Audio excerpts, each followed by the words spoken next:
Welcome, fellow beekeepers. This is Jamie Walters, your live webinar training host. I'm pleased to share this educational webinar in hopes to make you a better beekeeper. Live sessions are now recorded on the fourth Sunday of each month at 7 o'clock p.m. through Zoom conference call. You're welcome to reserve a ticket at www.eventbrite.com. Search for Ohio State Beekeepers Association's events and click Tickets. Register by filling in your name and email address, and a confirmation email will be sent to you with a Zoom link. Each training session is recorded and posted on OSBA's YouTube channel. You're welcome to subscribe and be sure to click the bell to be alerted each time we upload a new video. Each month's speaker and presentation will be posted on OSBA's Facebook page and on our website at ohiostatebeekeepers.org. You're welcome to subscribe to the live webinar training news group to be alerted at the beginning of each month. If you have any questions, please feel free to contact us at live-webinar-training@ohiostatebeekeepers.org. And now on to our previous recorded webinar. And tonight I am proud and very proud to host Randy Oliver. So without further ado, the floor is yours. All right. Well, thank you, Jamie. All right, got to go right through this. Here we go. Okay, first thing to understand, and I'm assuming, Jamie, do we have a number of beginners and first, second year beekeepers in this group? Everybody put in if they're what year kind of beekeeper you are, and I'll kind of monitor the chat for you, Randy. Okay, so I'll put in some advice right here. First thing, if you do a search on the internet on beekeeping, you come up with 32 million hits right there of web pages that you can read. And I'll tell you right now, after you read a few of the web pages on there, what you realize is the internet doesn't have much editors sorting through things. So then we get to this very interesting couple of papers that are published by Dunning and Kruger. And the title was How Difficulties in Recognizing One's Own Incompetence Lead to Inflated Self-Assessments. And that's very much something that's very visible with beekeeping. And this is the Dunning-Kruger curve essentially. And you can apply it to beekeeping. You start with your first hive, and on the y-axis is your self-assessment of your knowledge and ability, your self-assessment. You start with your first hive. First year, wow, they take off, they fill out the supers, make a bed of honey, and right now then you are right at your peak of an inflated self-assessment. You think, oh my God, I'm the smartest beekeeper in the world. Everybody else is dumb. You start your blog on the internet telling people how they should keep bees, and maybe you get popular. And then Varroa catches up with you, usually on your second year or your third year, and all your hives crash. And then you hit the trough of disillusionment. And a number of people stop right there.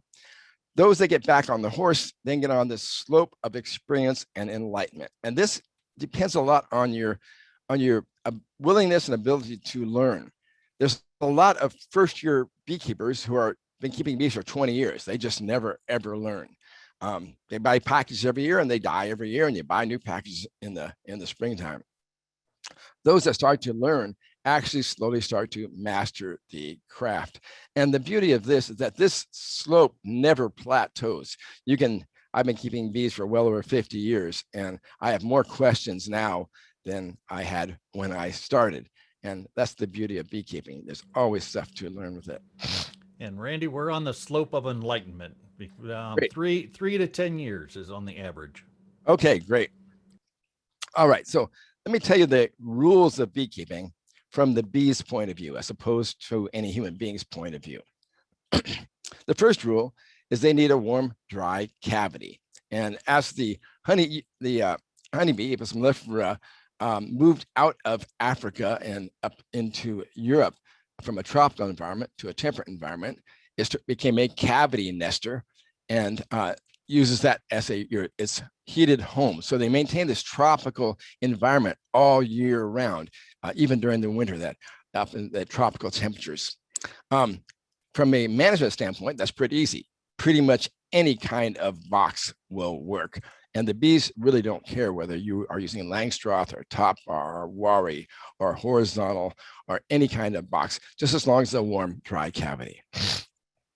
The second thing is they need food. And the two foods for honeybees are pollen and nectar.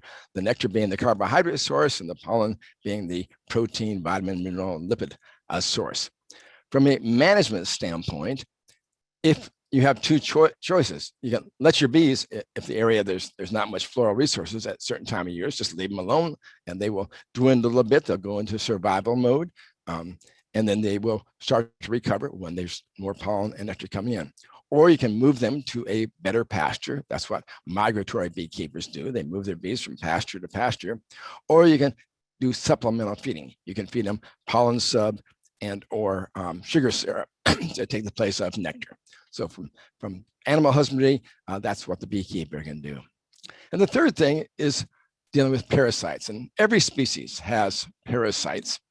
We humans do. We have parasitic mites in our skin, and most everybody manages to control those parasitic mites and doesn't react to them.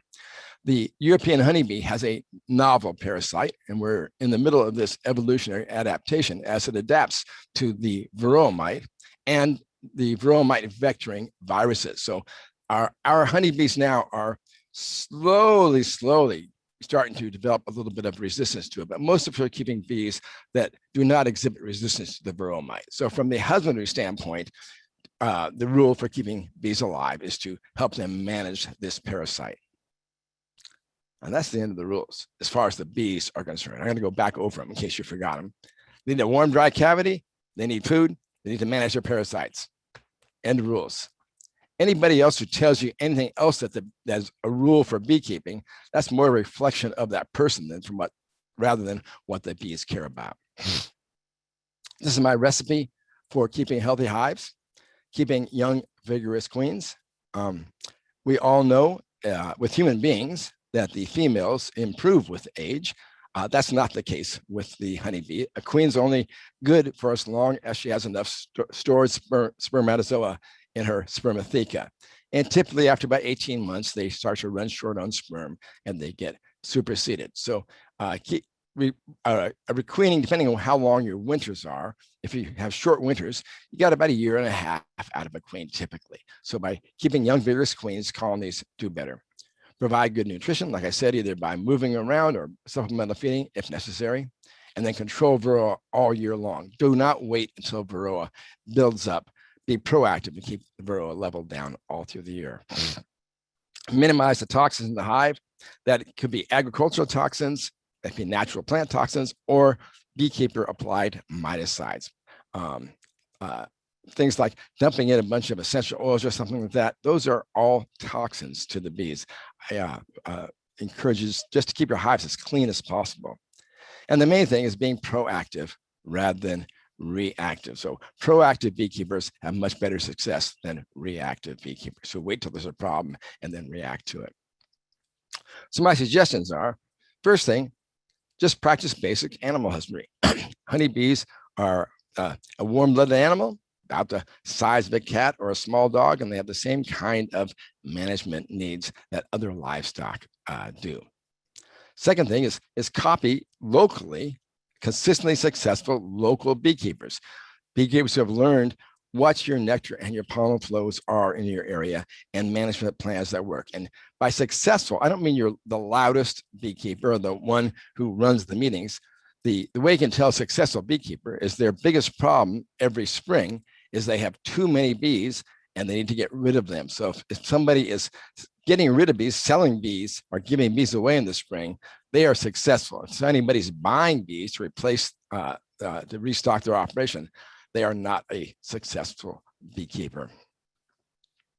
Next thing is to understand the 4 horsemen of bee apocalypse. One is chill. So chilling is very stressful. Again, the honeybee is a tropical animal adapted for living in temperate climates. The next one is poor nutrition. So bee immunocompetence depends upon having good nutrition all the time. Toxins, everybody hears about agriculture toxins, pesticides. In most areas, that is not the major problem for honeybees.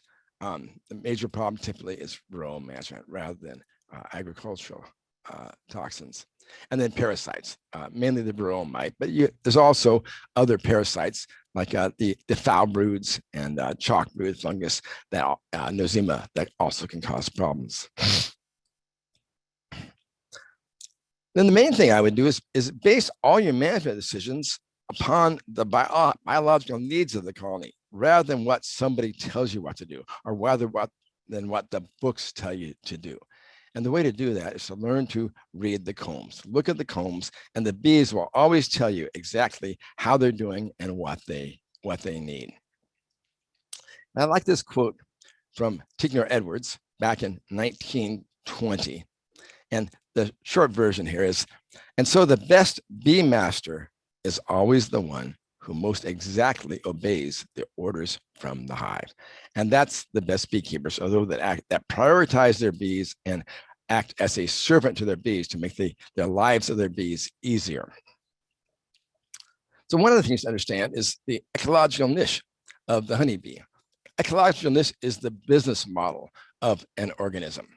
And the business model of the honeybee is to be a competitor for limited floral resources. Plants bloom for short periods of time. Some areas, they only bloom for a few weeks out of the year. Other areas, you have more extended blooms, but the honeybees compete against all the other pollinators. And they have two objectives throughout the year. And if you understand the two objectives that the bees have, you know how to work with them.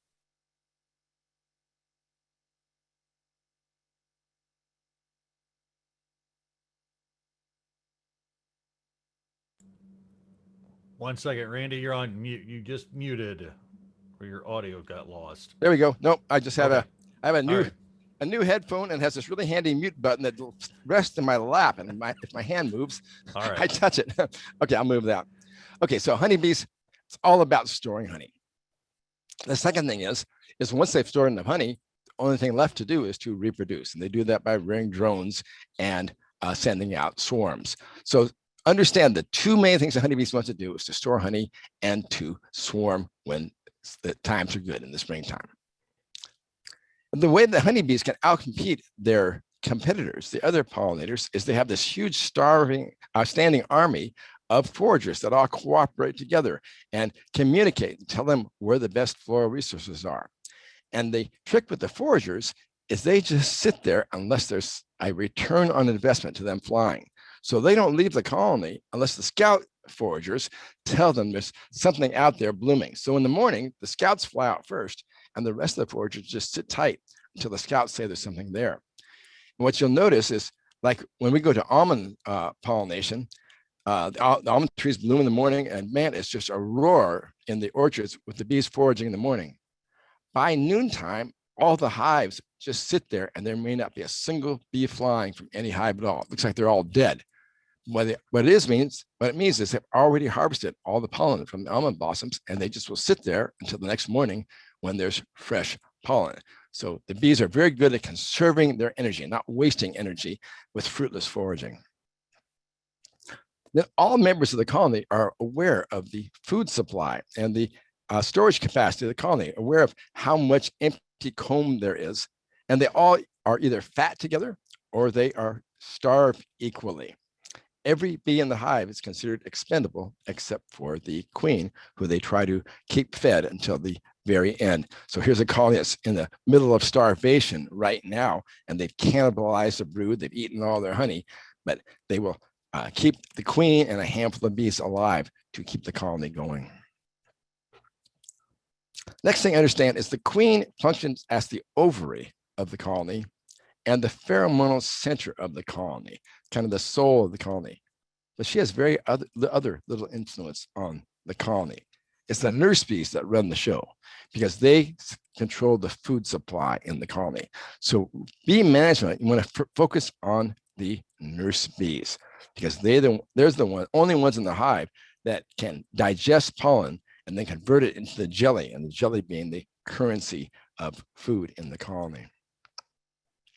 Now, typically a colony, I have 3 years here showing the colony population, or the colony population here building up and dropping down. This represents your nectar and pollen flow each season. And you can see that the the colony population lags about one brood cycle, 1 to 2 brood cycles behind the nectar and pollen flow. So there's 4 phases that the bees go through a year. They go through the buildup mode, and then when they're about half to 2/3 built up to full size, they go into reproduction, that is swarming mode. And after that, they'll continue to build up until the food storage mode that they try to get to coincide with the peak of the honey flow, beginning of the honey flow. Then once the main honey flow is over, they go into dearth mode. Now this can be in the middle, in late summer, this could be over winter.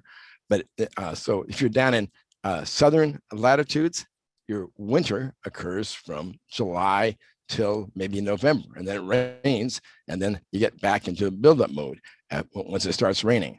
If you live in the northern latitudes, then this dearth is typically starting in November, and we can coincide it with short days and cold weather. But the bees, it's not the short days that make a difference to the bees, it's whether or not there are floral resources available. So understand the dynamics of the hive population, the concept of attrition versus recruitment. So attrition is the loss of foragers due to aging. They either die in the field, or if they don't feel well, they will fly out of the hive and do altruistic self-removal, and to avoid making their sisters carry their dead bodies out of the hive. So any kind of disease, the bees fly off. During the spring and summer, worker bees don't live very long. Their average longevity is only about 35 days long, only about 8 to 12 days during which they actually forage. The rest of the time, they are house bees living inside the hive. The flip side is recruitment, and that's the rearing of new bees and as brood. And this is the main thing that the honeybee colony does to deal with any kind of problem. They just try to raise more bees to replace those bees that have died or that are dying from foraging. And if I drew the curve here with the colony population here. So this orange line is your colony population over the season. And this is your mean or average daily gain or loss. So during the buildup period, you're gaining about 500 bees per day in a colony every single day, a gain of 500 days for about 60 days during this buildup period. Now the queen, if she's laying 1,500 eggs a day, you can do the math. If you're gaining 500 bees and she's laying 1,500 eggs a day, that means you got 1,000 bees a day dying of natural attrition during this period of time. Then what happens is finally the queen's egg laying rate comes in equilibrium with the survivorship rate of the workers. And that happens at about 40 times the queen's egg laying rate. So if a queen's laying 1,000 eggs a day, at about 40,000 bees, the colony comes into equilibrium and it won't grow any larger. If the queen's laying 1,500 eggs a day, you can get a colony that's up to 60,000 or larger in size. And then later in the season, the queen will cut, or the nurses will cut back the amount of brood they allowed the queen to rear, and your attrition exceeds recruitment, and you drop down about this many bees per day as you get back down to your winter cluster size.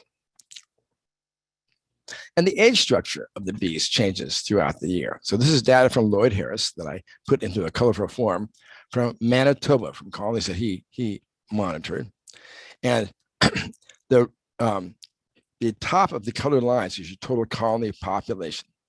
Okay, so this is your winter cluster, spring turnover, when you get your lowest number of bees in the hive, then the rapid buildup right here, up to the peak honey flow up here, and then dwindling back down in the fall.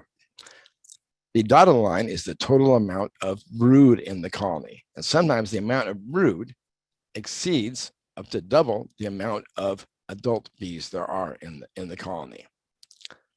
And then the different colors here, these are bees that are 0 to 12 days old, 13 to 24, 25 to 36, and so forth.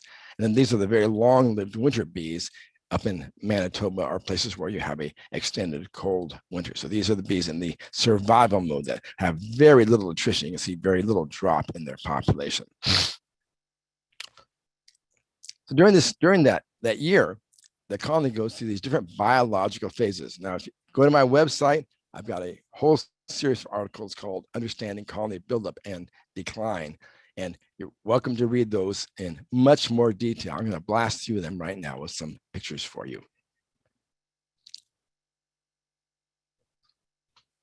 Another good rule is prior to Varroa, my advice to beekeepers is don't do anything unless you understand why you're doing it. Just leave your bees alone and they'll be just fine, better off than if you try to help them if you don't understand what you're doing. Nowadays, that advice doesn't work. You do need to help the bees control Varroa. But other than that, if you don't know what you're doing, you're probably better off they're better off you leaving them alone. So my advice to beekeepers is don't even crack the lid unless you know exactly what your plan is, what you're going to be looking for, and what you're going to do if you see it. Start off with small colonies, with nucleus colonies, and go into them every few days when you're starting off as a beginner and get a feeling that you can see what's happening and understand it. It's very difficult to learn from large colonies. They're much more defensive and more confusing. So learn with little tiny nucleus colonies. Bother them every day going through there. See how the queen lays, see how the brood patterns change. That's the way to learn. And then again, have a plan before you ever open a hive. An experienced beekeeper is in and out of a hive within seconds and has learned everything they need to know about that hive. Next thing is talk to your local beekeepers and make a chart like this for your club. Go ahead and put the dates in, but mainly do a phenological table, which means you put down when each different kind of bee attractive plant is in bloom. So that if you're in a south side or a north side of a hill or different elevations, this will all apply just the same. Go ahead, show your typical colony buildup. That's 60 plus days for a buildup till they are ready to swarm. When swarming season is. We always have a dearth where I live right after apple bloom for about 2 weeks. And then we have our main honey flow kicks in, put in where the main honey flow is, and then show how the colony goes down. This is really handy because now you're going to plan your whole management plan around this.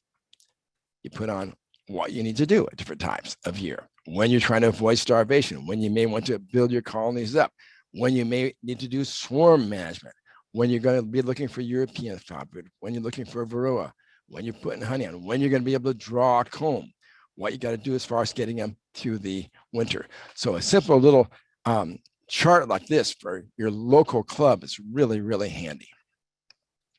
Every decision you make is from counting backwards from your management decisions. So you got to put these times on here for your buildup and when your main honey flow so that you can count backwards to know when it's important, if it's raining or cloudy or something like that and the bees can't fly, when it's important to step in and make sure the bees have adequate nutrition so they can continue their buildup without a break. Okay, so let's talk about reading the combs and what we're going to be looking for and what you can identify. You can look at the honey here. This honey, because it looks dark, means that the airspace between the capping and the honey has dissipated and the capping touches the honey. Once the capping touches the honey, honeycombs look dark. So that means it's older honey. If the cappings are light colored, that means there's still an airspace there. And it's relatively new honey. This is fresh pollen in the combs. It's kind of powdery looking. And then if it gets this shiny appearance, that means it's been fermented into bee bread here. This is open brood, the eggs and larvae. This is sealed brood. And the other name for sealed brood is Varroa food. So if you see sealed brood, that means that you're not only a beekeeper, but you're also raising Varroa mites. So now, if the nurse bees run the show and the nurse bees stay inside the hive other than just flying out to defecate, how do they know what's happening outside? So let me give you a view of the inside of the hive from what the nurse bees see. That's what it looks like inside the hive. The nurses don't use the sense of sight at all because it's dark inside the hive. What they use is their sense of smell and taste and vibration. So either with pheromones from other bees or from odors of what's coming in. So they're very much aware of whether there's nectar coming in. So here's older honey, but fresh incoming nectar. They're aware of if there's larval pheromone. They're aware if there's fresh incoming pollen or only old stored pollen. I'm not so sure about the amount of honey. That's a question whether their nurses recognize that or not. The place where you want to pay attention to is this interface right here. Here we have light colored honey, so that means it's fresh fairly fresh honey because the cappings have not touched. You can see the comb right up here, the cell where the capping has lost the air is now touched. So that's been a little bit older. So fresh honey here. Look at the amount of fresh pollen or bee bread here and brood here. So between the honey and the brood, it's the interface you're looking at. The honey represents the energy stores of the hive, and the bee bread represents the protein reserve. The brood is your energy and protein demand right here. So this is a dynamic interface between the stores, the reserves, and the demand. The energy interface is this row of cells right here from the outside of the pollen band, if there is a pollen band.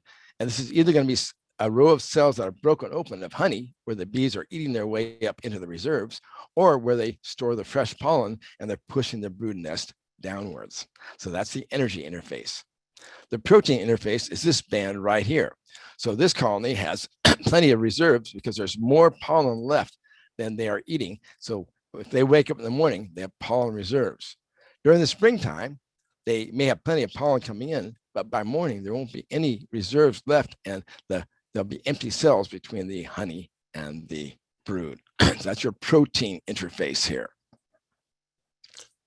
And you can tell that the nurse bees are the only ones that eat pollen. If you're doing a Nosema squash, where you're taking a sample of bees and crushing them and adding water, if you grab foragers from the entrance, that water will be clear because there's no pollen in the forager's guts. The water will turn color very quickly if you squash nurse bees because their guts are full of pollen. So only bees in the hive that digest pollen are the nurse bees. Then they convert it to jelly. And people call it royal jelly, but it's really just jelly. There's three components to the jelly. There's the mandibular gland secretion, which is high in lipids. There's the hypopharyngeal gland secretions, and then they add nectar to it also. And they will regulate it by who they are feeding. But the jelly is a shared currency. So the queen gets jelly from the nurses. If they give her a bunch of jelly, then she'll be able to lay more eggs. The nurses share jelly and they feed it to the larvae, and they determine which larvae are going to grow. And then when the foragers come back to the hive and they need some protein for wing muscle maintenance, they need to beg a meal of jelly, a serving of jelly from the nurse bees. So the nurse bees then have this feedback loop that tell all the foragers what's the protein condition in the hive, whether there's adequate jelly or not. So all the bees in the hive understand this due to this exchange of this currency of protein. So let's go through the year. Excuse me, I just finished radiation therapy for this from cancer in my tongue. My salivary glands have not started working yet, so I dry out very quickly in my mouth. Okay, we're going to start the season with the first tree pollens. Where I live in California, it's alder pollen. And when the alder bloom starts, then I know my colonies are going to start to build up. That's the trigger to really get going on brood rearing. You can see up in Manitoba that happened in March, and they went from almost no brood to they start building up some brood right here. So that's the brood rearing in earnest. Now bees may rear a little bit of brood in the wintertime, but that's maybe due to water balance reaction rather than wanting to build up. So once the tree pollens,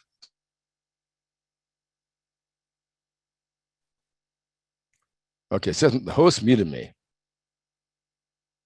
That was done on accident. I was trying to admit somebody in the room. I apologize. Oh, we're both doing it, Jamie. So here's a shot from my area. This will be done in like mid-January with all this alder pollen coming in right here, and the bees starting their first patches of brood right here. Now, once there's fresh pollen coming in, then the nurses start feeding the queen a bunch of jelly. She lays eggs, and they start feeding the young larvae. And then then what you have is then these young, what did I do? First slide. Okay, so the young larvae then give off a pheromone called E-beta osamine, and that tells all the foragers, wow, we got hungry mouths to feed, and it stimulates the foragers to preferentially forage for pollen. And then we get to the spring turnover. And the issue here is Happening typically around January, the adult bee population starts to drop off. And this is a old graph from Al Abitabile. And the amount of brood starts to increase. So you wind up getting more brood than you have adult bees. If you look at Lloyd's graph right here, you can see what happens. These long-lived winter bees, these diutinous bees, can live up to be 200, 300 days old. And they are almost like in a state of well, short, missing the word, okay, immortal type of bees until they initiate brood rearing. Once they initiate brood rearing, they're only going to live for about a month, and then they're going to fly off and die. And you can see how, notice how wide their population is all through here. They start brood rearing, and bingo, it goes down to nothing in a little bit over a month. During that month, they have to rear their replacement bees. That's called the spring turnover. And in the East, this in places with a bit of winter, this is where we see most of the bee losses. This is a big problem also out here getting ready for almond pollination, an unsuccessful spring turnover that where if we have weather events that happen during this period of time, it's very, very stressful to the colonies. Especially if you have a big bloom. So this is almond pollination. This would be February where these colonies are brought out. If they have not completed the spring turnover and suddenly you have all those old winter bees go out and try to forage like crazy, they wear their wing muscles out in a few days and the whole colony can collapse right in the almonds, even though it's with abundant food out there. So you want to have your spring turnover done prior to them going into the almond orchards. Here's a picture right here of a brood nest in late January in California. They got their stored honey. You see the very, very little pollen reserve. See a little bit of bee bread right here. Nice patch of brood going, and they are in desperate mode to rear their replacements before all these bees die of old age. And this is where some of our pathogens can kick in. So here's 2 years of colony buildup and decline here. And understand, nosema is normally an issue during the springtime when there's lots of pollen coming in. We'll talk about nosema in a little bit. European foul brood, again, and chalk brood, both springtime issues. You don't see much of either of these in the summertime. Although nowadays, some of the new strains of European foul brood will last longer than we used to see them. American foul brood can show up during the summertime, and then Varroa and deforming virus become big issues late in the season, August through November. And then if you have paralytic viruses during the winter, especially in conjunction with nosema, that can be really rough on the colonies. And that's what happened when we had the CCD epidemic back in the early 2000s. So there's a picture I took of the gut tissue of a bee at 400x magnification. Here's a tracheal breathing tube. Every one of these white ovals is a nosema spore. And you can see how heavily the gut tissue is infected with nosema. And then nosema steals protein from that tissue, but and can suppress immunity. But if the bees are eating a lot of pollen, they tend to be able to handle that nosema most of the colony. So nosema is mainly correlated with how much pollen the bees are eating or bringing into the hive. Now, some colonies early in the season, when they're doing that spring turnover, can have a problem. So this is a colony that was at 3 frames in February out here in California, when we still can get frosty nights. You can see the ground cover is just starting to bloom. Look at that beautiful brood pattern. And one look at this, you can say, oh, this colony is on the verge of collapse because this is February. We get frosty nights. There's no way in the world that many adult bees could have kept that large brood pattern warm on a frosty night.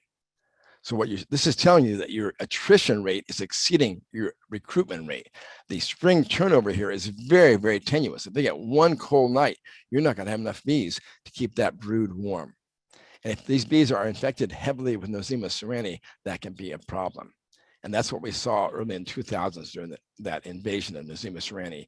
You can see the band of bee bread here from just a couple of days ago. That tells you this was solid brood a couple of days ago, but they had a cold night if I pick these bees off one at a time and look at them under the scope, I'll find out that 8 out of 10 or 10 out of 10 are highly infected with Nosema ceranae. We don't see that too much anymore, but this is typical of colony collapse disorder in the mid 2000s, that 2004 to 2008 range. Here's another picture of the typical colony CCD, classic CCD, not varroa loss, but that Nosema ceranae loss, where you get down to a silver dollar patch of bees. You can see how big the brood nest was, and then the tip of the queen will be inside here also. Now, one misconception that you see all the time with beekeepers and the bee books is they say, oh, Nosema causes dysentery. I've never, ever seen one piece of evidence that shows that Nosema causes dysentery, either Nosema apis or Nosema ceranae. And plenty of studies that have said, no, neither Nosema apis nor Nosema ceranae have ever caused dysentery. But if you do have bees with dysentery and they poop in the hive, then they will spread Nosema spores, and it can spread Nosema in the hive. So Nosema and dysentery may be related, but Nosema does not appear to be the cause of dysentery. Dysentery is a issue with water balance in the bees' guts, where they can't hold that much feces, and they're looking for warm days they can fly out and defecate.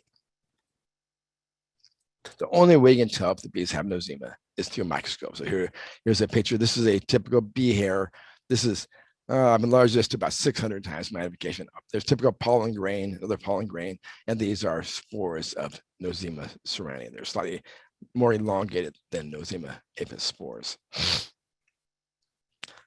And here's the bottom line. Nosema ceranae nowadays does not have that much effect on a well-nourished, strong colony. But if a large proportion of bees in the hive are infected, then it will slow that colony buildup and honey production in the springtime. Okay, so once the bees go past the spring turnover, they get into the linear growth phase. And if pollen and nectar are abundant, they can take right off.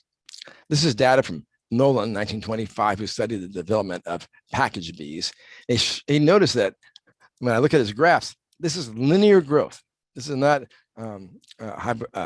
exponential curve. This is a straight linear growth for about 60 days until they come into equilibrium with the queen's egg laying rate. So right here, you can see these queens are laying about 1,000 eggs a day because they're hitting about 40,000. This queen's laying maybe 1,200, 1,300 eggs a day because now they're starting to top off around 50,000 bees. And it works out for about, once the brood nest is established, about 60 days, that colony is going to grow linearly. And you can see that in Lloyd's data right here, this linear growth of the population. Now, these rapidly growing colonies can also live hand to mouth.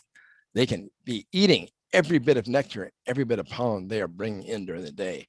And so here's some of our colonies in California, typically, when we're adding our second super to our splits that we've made in the spring. And they're huge like this, but boy, they get a few days of rain, they can starve very, very quickly. One of the things to realize is that there's a complete turnover of the adult bee population in the hive roughly once a month. That requires 1 to 2 pounds of pollen every week just to give them enough protein to replace those adult bees. Very, very hungry for protein. So here's a colony growing in the springtime, eating it up into their honey, but minimal protein reserves. Okay, you can see that there's no fresh pollen here at all. So that means the nurses are eating up every bit of pollen. By morning, they may have even eaten up this bee bread right here. So they're living hand to mouth. And I don't know about your area, but we get lots and lots of rain during the winter here in California in March and April, and they can just make it really tough for our bees. And you can see here in Lloyd's data where there was this dip in brood rearing right here, the amount of brood dipped. I looked back at the weather history and found out, sure enough, there was a cold storm, 1976, that came in at this time, and you see how the bees curtail their brood rearing very quickly. Within an hour of rain starting, Carl Krailsheim found the nurses start to cut back on the amount of jelly that they feed to the larvae. And this is cannibalization right here. And this can happen within just a couple of days of rain or snow starting during the springtime when they're in build-up mode, and they just consume everything they got. First, they eat their honey and the bee bread, then they eat the eggs, then they eat any open brood. they'll cannibalize that back into food, make jelly out of it. They'll only leave the sealed brood, and they hunker down, hoping to survive. Here's a picture I took years ago of me treating my bees better than I treated my own children. Because when it's raining in the springtime, the boys say, time to put on the foul weather gear. And we work bees in the spring, some springtimes up here, wearing foul weather gear for 30 days straight. If it's raining for a month straight, that's very common in March, April. And we work bees every single day wearing full foul weather gear. And people say, I've had people say, Randy, you guys are working bees when it's raining and snowing? I said, yeah, well, duh, because when it's sunny and warm, they take care of themselves. They feed themselves. It's when it's raining and snowing is when they go hungry. And that's when the beekeeper is out keeping bees when they go hungry from poor weather. So we're feeding pollen, this last slide, we're feeding pollen sub right there, brushing the bees out of their way so you don't crush bees and spread nosema spores. And then here we're feeding artificial nectar flow, feeding them sugar syrup when it's raining, so that to keep stimulating them also to maintain the momentum of buildup. Okay, hive inspection. Like I said, a professional beekeeper can inspect a hive in minutes, if not seconds. Typically on a double deep, you just go right to the middle of the double deep, pull the frame out of the middle, and that's going to tell you everything you know. You can see if they got honey reserves. You can see the survival rate of the larvae, very high right here because you have a very even brood pattern. See a nice band of protein reserves, a pollen here. Everything looks just fine. Close the hive up, walk away from it. The colony hardly knows it's even been disturbed. Let's see here. So this is a picture of healthy brood indicating high larval survival. Here's a picture of spotty brood. Now in the springtime, this could be caused by a few things. It can be caused by a colony plugging out on too much pollen coming in, and that breaks up the queen's laying pattern. Or it very commonly is European foul brood these days. So if you see slow buildup in the springtime and spotty pattern, take a good look for European foul brood.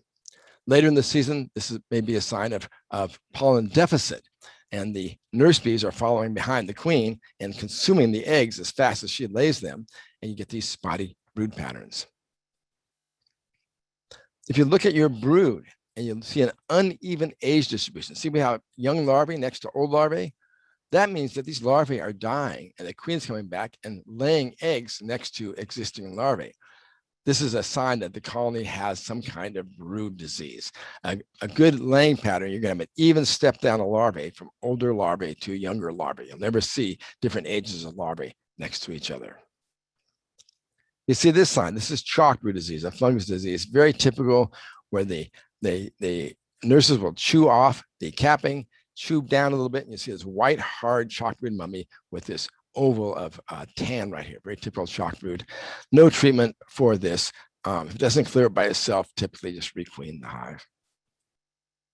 And then here's the European foul brood, where the second to third instar larvae typically die, and they turn yellowish and they twist in the cells like this. Luckily, oxytetracycline will typically clear this up very quickly. This was a big problem for a lot of areas in the United States just a couple of years ago. We're not seeing it so much now. So as these pathogens evolve and change, and they learn to or evolve to evade the bees' immune responses, it's often a few years before the bees then adapt to be able to deal with them. So we're seeing this adaptation to these new strains of European foul brood show up now. We're not seeing it so much. But in the springtime, if you have spotty brood, suspect European foul brood, and you may need to look at a few frames before you see a symptomatic larva with this twisted dying larvae. If there's mixed colors of pollen coming in, that's typically indication of good nutrition. And here's a healthy brood. Notice the even step down of larval ages from the sealed brood to the L4, L3, L2, L1 larvae. That means high larval survival. This is what you want to look for a healthy colony. And the amount of jelly tells you the nutritional status. The nurse bees will cut back on the amount of jelly they feed the larvae if they're short on protein. So these are fully fed larvae. Here's the larvae with only just enough jelly being put around them just to keep them alive. So these larvae will grow, they will emerge to be a worker bee, but because of this minimal feeding, they will start foraging at an earlier age and never reach their full potential. So the colony will not be able to build up as well as the picture that we saw previously right there. Okay, so larvae, again, swimming in jelly, very healthy colony. And queens laying eggs, but look at these larvae, almost no jelly around them, just barely enough. So learn to read the jelly. That's the main thing that we do in our operation during our summer dearth for us to determine whether or not we need to give the bees supplemental protein or not, is the amount of jelly that they're putting around the larvae. Okay, then once the amount of brood in the colony starts to top out, then it's time for reproduction. And that's when typical swarming happens, when the colony fills full of sealed brood. And they get brood right up to the honey, stored honey, and fresh nectar. And now there's backfilling, and this colony cannot expand anymore. That means 3 days later, there's not going to be any young larvae in this colony, which means no beta-ocimene pheromone, which tells every bee in the colony the queen is not laying eggs. That means when the queens can't lay eggs, when there's no young larval pheromone, that tells them they need to start queen cells. That means either they need to rear an emergency queen, a super procedure queen, or swarm cells. But some kind of queen cell is going to be made when colonies in buildup mode, and then there's no young larval pheromone. So once a colony senses that they've filled the cavity they live in. So first thing is understand, bees have no idea that you exist or that you have created the cavity. As far as they're concerned, they're living in a tree cavity. And once they've filled that cavity full of stores and brood, and they're out of room, there's nothing left to do but just to reproduce. And that's what they will do. They're ready to swarm. That's natural. So you can manipulate the brood nest to prevent, to help to reverse the swarm impulse. And you can do that. They'll tear the queen cells right down, the swarm cells right down if you manipulate the brood nest. Just putting any kind of drawn comb above the queen so she can move on to it will often reverse the swarm impulse. Putting drawn comb below the queen does not reverse it. It has to be above the queen so she can move right onto it. But if you start to see the queen cells being made on the bottom bars of the second brood chamber, it's time to make splits. And that's what we do. We set up a nuke assembly line. We make about 3,000 nukes every spring, and just lickety split, prevent our colonies from swarming. And if you don't do that, you get colony reproduction. They take off and they swarm. The problem with swarms is that if you're not keeping mite-resistant stock, if that swarm then establishes a colony, then it's going to be a source of varroa that's going to drift back into your hives later in the season. So you want to do everything you can to keep your bees from swarming. Otherwise, those swarms can turn around and bite you in the butt later in the season. So at swarming time, you typically have all these frames of solid sealed brood. If you take a look here, you can see an adult bee covers about 3 cells of pupae. That means when this pupae emerges as adult bees, that 1 frame of sealed brood will turn into 3 frames of adult bees. You get this 3-to-1 expansion. So that allows a colony, once they swarm, all this sealed brood behind can very rapidly fill that colony back up. The other misconception, people think that swarming helps with mite control. When colonies are in swarm condition, you got about 80% of the mites are in the sealed brood. You got about half the adult bees leave, but all the sealed brood and 80% of your mites remain in the parent colony. And the parent colony gets hammered by mites after the colony swarms. Then we get to the main honey flow. And the goal is to reach your peak population right when the main honey flow occurs. The larger the colony, the more efficient they are at storing honey. They have a larger ratio of foragers and mid-age bees to nurse bees. And it's the foragers and mid-age bees that can collect and store honey then. So what we'll often do is at the beginning of our honey flow, we will just combine all of our weaker colonies to make larger colonies that are more efficient at storing honey. And then nectar flow starts, and they start shaking nectar. And the nurses, or the mid-age bees, that were the nectar transfer bees, they will plug out the brood nest and prevent the queen from laying. There's a colony deprioritizes brood rearing when a strong nectar flow is on. And they will crowd out the queen from laying and force this brood nest down. And once they've filled all the cells, you'll start seeing white wax. And this is, if you start seeing white wax, that means you got to give these bees more space, or this is when they're going to plug out or swarm. It's also the only time when they will build fresh comb. If they're making white wax, there's no trick for drawing out foundation or making fresh comb. They will not do it unless they're making white wax. That's the time when you can draw a foundation, when they're making white wax. One of the things about drawing foundation, if there's a honey band below separating the brood nest from that foundation, the bees are loath to work through a queen excluder and draw foundation. So your best bet is to have a brood right up to the excluder, up close to that foundation, and then they'll work it very rapidly, draw it out. Then once the honey flow starts, they have these feedback loops that balance the number of mid-age bees to foragers. And it's roughly a 1-to-1 ratio, one mid-age bee to process the incoming nectar for every forager that's gathering nectar. And brood rearing can be deprioritized. Take a look right here. You can see out in Lloyd's data here. Their main honey flow started and they just plugged out the brood nest, prevent the queen from laying eggs, because they don't need any more brood, because by the time this brood emerges to adult bees, the honey flow is going to be over and there's just going to be extra mouths to feed. So colonies have no incentive to rear brood once the main honey flow is on. What we do, we trick the colony to avoid swarming by suddenly giving them a whole bunch more drawn comb to enlarge the cavity. Here's Tim Ives in Indiana stacking his colonies up, these huge honey crops, all on neonicotinoid treated corn and soybeans out there. Then we get our late summer population decline. There's no more forage there, no pollen coming in, so bees go into survival mode. So during the summer pollen dearth, you'll see the colony population drop down. And what they want to do now is minimize their number of mouths to feed so they don't eat up all their honey reserves prior to winter. And you see the numbers of bees start dropping rapidly when the nurses cut back on the amount of brood that they're willing to feed and how much jelly they give to the queen. So if they reduce the amount of egg laying and the amount of brood rearing. And you see this happening in Lloyd's data with the colony population dropping greatly.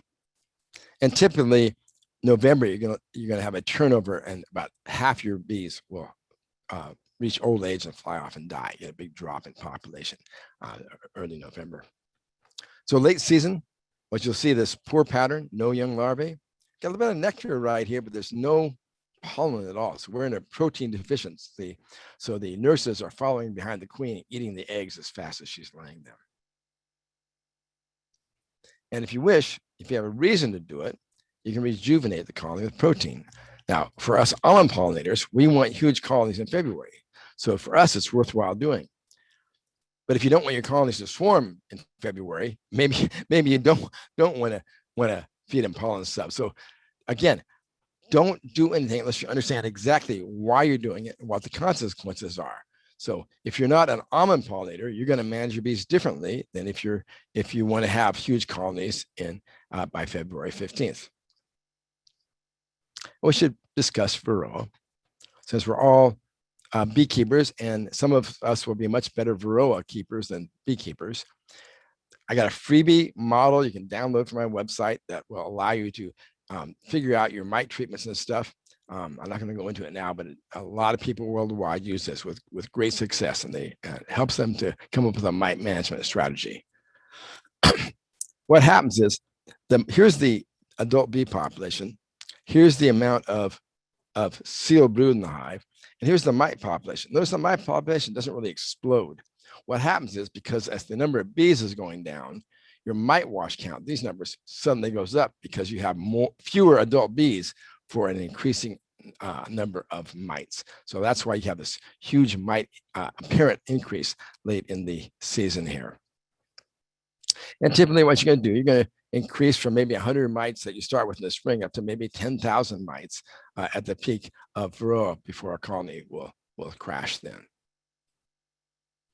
What you'll see typically before they crash, you start seeing maybe some Varroa sensitive hygiene, where they chew out some of the pupae, maybe ball brood, which is turning out to be one of the major traits for bees for mite resistance, this uncapping, recapping behavior. I saw a bunch of this today in my hives. And then you start maybe seeing some bees with deformed wings, indicating you have a deformed wing virus epidemic going on in the hive, and you start seeing larvae and pupae dying from the virus.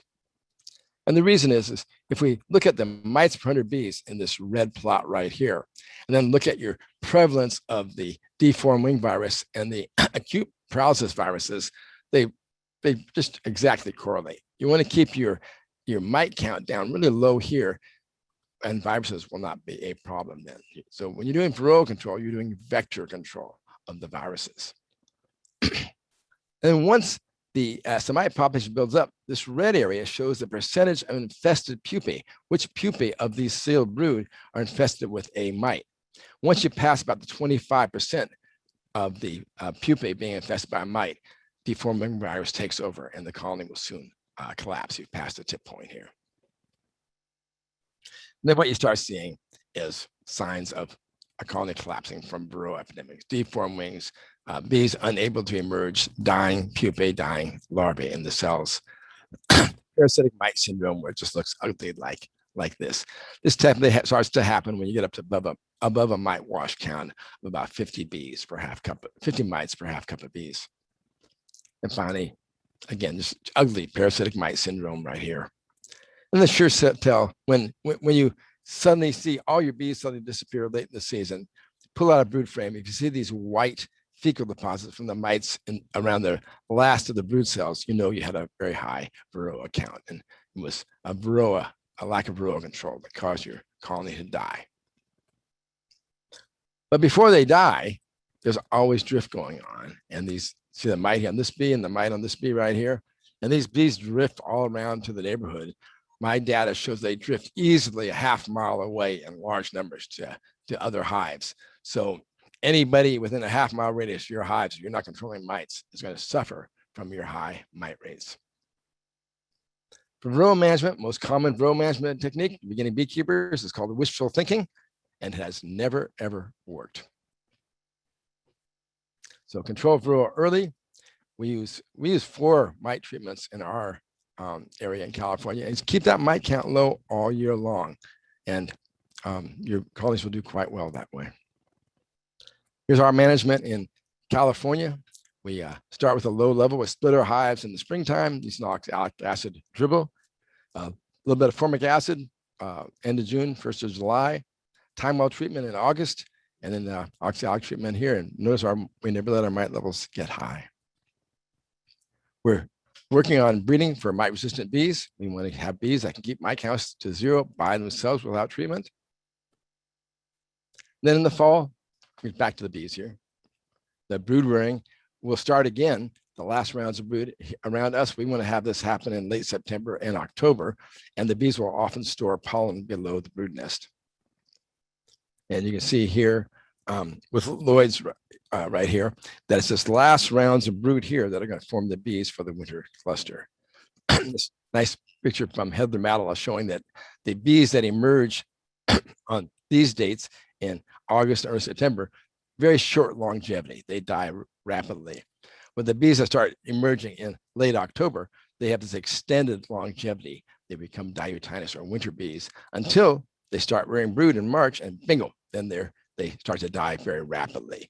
So so what you want to do is you focus on these bees that emerge in the late season, make sure that they're well fed.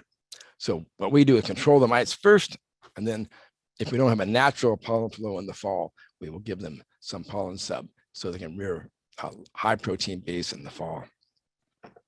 If the bees don't touch the pollen sub in the fall, just walk away from them. That colony is never going to make it.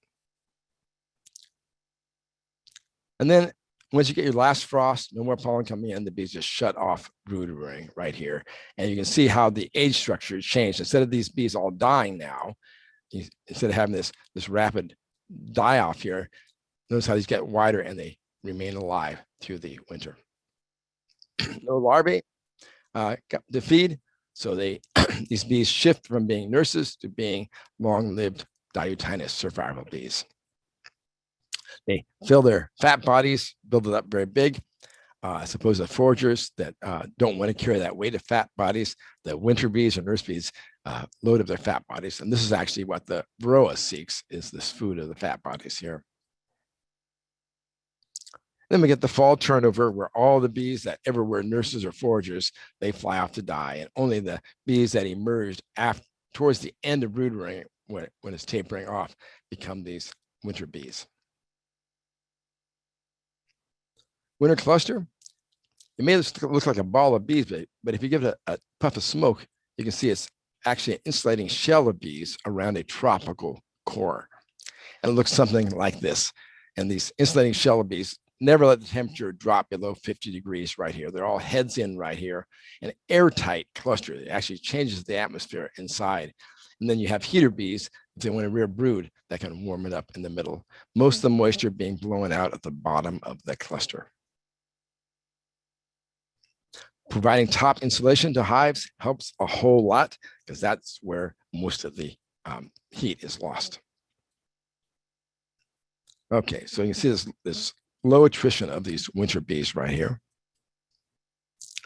Very little protein reserve. They may do a little bit of winter brood rearing for water balance. You can see even in Canada, did a little bit during the winter. And if you wish, if you're an almond pollinator, you can stimulate late winter brood rearing, or if you want to sell nukes in the spring, the same type of thing. And many of the California beekeepers do that. They feed all during the winter.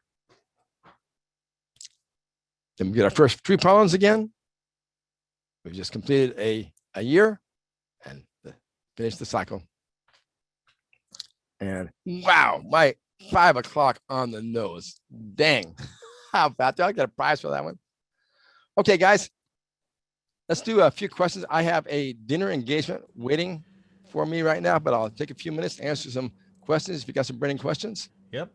From Dwight, he says, your pictures of caring for bees in the rain showed that you had like grass-like held from one person, and another showed a bunch of grass in the top hive next to the feeder jars. What's this for?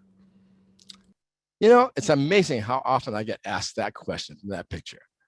To us, green grass is a marking saying that's a marking for that day, because when you come back to that yard the next time, it'll all be dried up.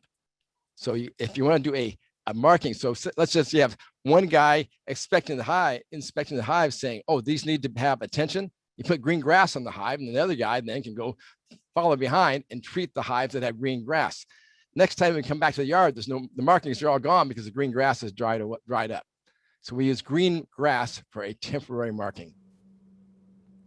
I just had to laugh at that because I've heard you say that before. So, John's questions. So would you suggest feeding the hive year-round with pollen sub? Will overfeeding hurt them, or will they simply ignore it if they don't feel they need it?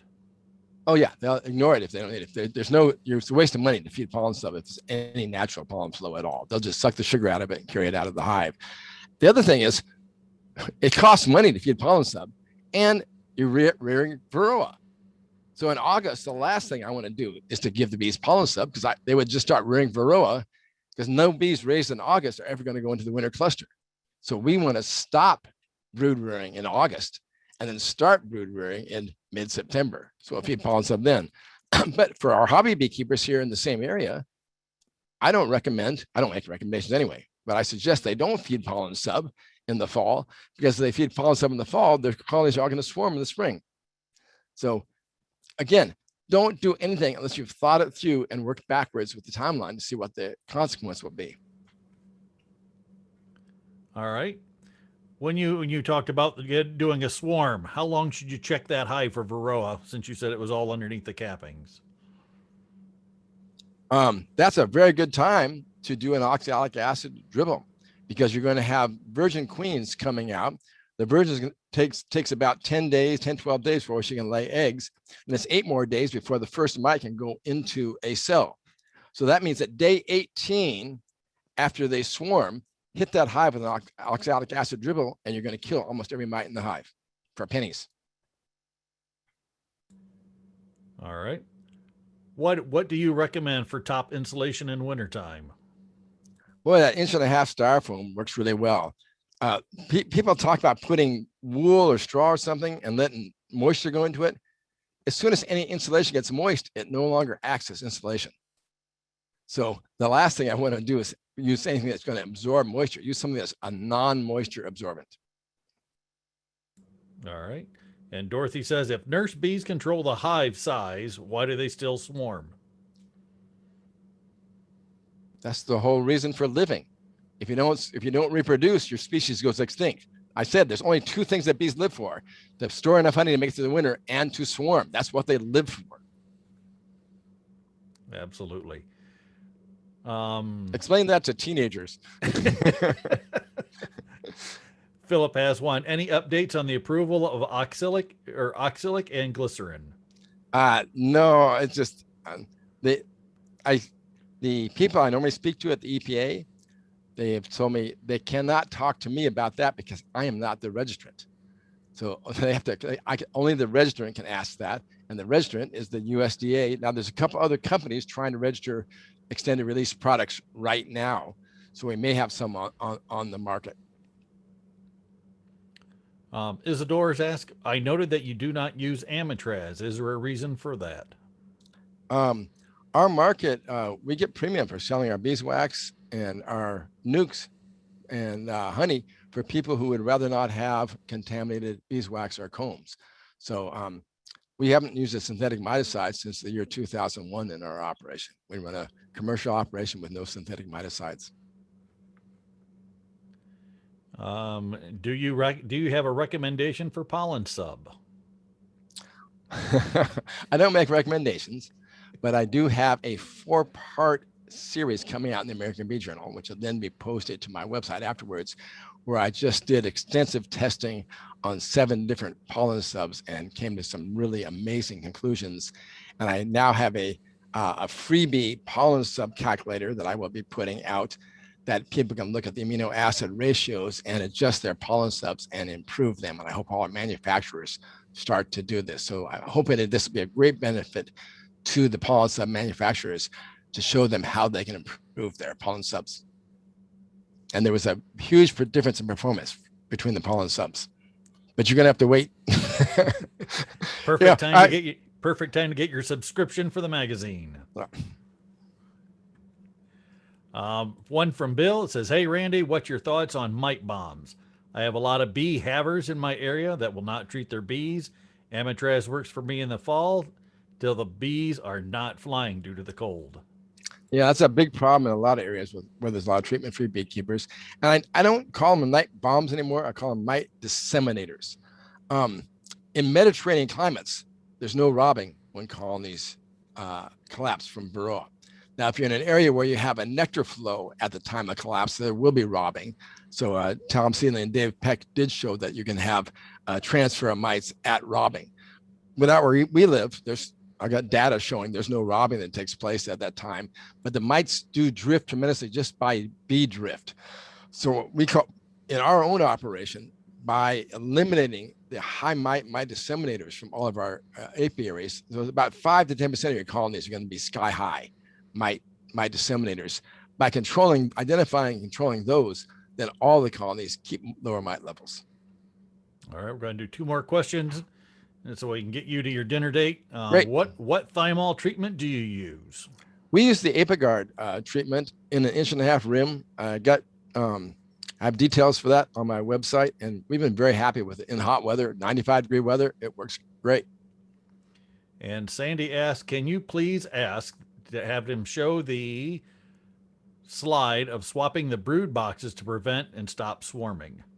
Just go to my website to the first year beekeeping under beginners, and I got lots of pictures there and showing that there. So it's called First Year Beekeeping. So what he's talking about is scientificbeekeeping.com. There's tons of information, and even as myself as an inspector, I go here and I check out. I've downloaded his Excel sheet for the mite management, because it also tells me in our clubs, I ask for what is everybody's mite count, and then we plug the different numbers in, and I know in my area what I can kind of monitor and what I see. So that's a lot of good information. Also on this, if you scroll down, Randy does this on his own. He doesn't make a lot of money off doing all this research. So if you do, go over to the donate button and donate a little money to him. And he's helping this out of the goodness of his heart. I've watched Randy for years now, and he does a really good job and gives beekeepers, us on the ground, good information. Thank you. So thank you very much, Randy. Everybody else in the chat is thank yous all the way down from 164 people. All righty. So thank you very much for your time, Randy. We appreciate it. Okay, Jamie. Thank you. Thank you. All right. Happy beekeeping, everybody.